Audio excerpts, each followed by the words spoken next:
1290वां साल जब उस वंश का उदय हुआ जिसने भारत के कई राज्यों को तबाह कर दिया। इतिहास का ऐसा समय जिसने लगभग पूरे भारत को अपने अधिकार में ले लिया। छल कपट, क्रूरता और कूटनीति, हर फैसला, हर युद्ध और हर चाल ने इतिहास की दिशा बदल दी। खिलजी वंश की सत्ता की छाया हर कोने में खौफ फैलाती रही। तो यहां से शुरू होती है ये कहानी। 1290 में सत्ता का रंग बदला, जलालुद्दीन ने खिलजी ने तख्त संभाला। दिल्ली में गुलाम वंश का अंत हुआ, खिलजी वंश का दिल्ली में उदय हुआ।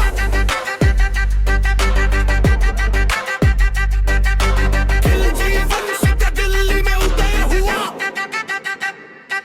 1296 जलालुद्दीन की हत्या हुई। अलाउद्दीन खिलजी की सत्ता शुरू हुई। क्रूर, चतुर और महत्वाकांक्षी शासक, दिल्ली सल्तनत का सबसे शक्तिशाली नायक। 1296 में गद्दी पर अधिकार किया, दिल्ली सल्तनत को शक्ति का आकार दिया। राज्य विस्तार था उसका उद्देश्य महान, इसी सोच से शुरू किए विजय अभियान। 1298 में गुजरात में अभियान चलाया, अलाउद्दीन ने पश्चिम पर कब्जा जमाया। 1301 में रणथंभौर को जीत लिया, हमीर देव चौहान को पराजित कर दिया। 1303 में चित्तौड़ पर आक्रमण किया, पद्मिनी ने जौहर, रतन सिंह ने केशनीला किया। 1305 में मालवा अभियान चलाया, 1312 में जालौर पर अधिकार जमाया। 1309 में देवगिरी पर आक्रमण किया, रामचंद्र को भी सत्ता से हटा दिया। धीरे धीरे खिलजी ने अपना साम्राज्य बढ़ाया, अपनी शासन सत्ता को और कठोर बनाया। सीरी शहर को अपनी राजधानी बनाया, सीरी का किला 1000 खंभा महल बनवाया। घोड़ा दागने की प्रथा को चलाया गया,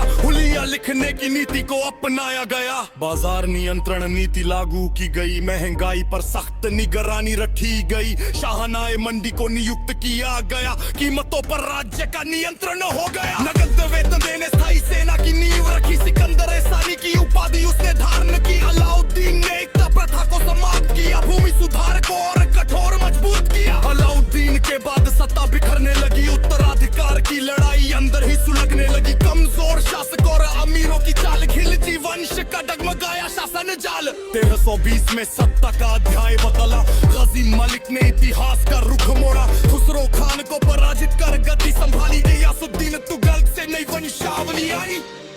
अलाउद्दीन के बाद न नीति बची न नियंत्रण, सत्ता के लालच ने तोड़ दिया शासन का संतुलन। कमजोर उत्तराधिकारी, अमीरों का खुला खेल, खिलजी वंश का अंत हुआ और सत्ता का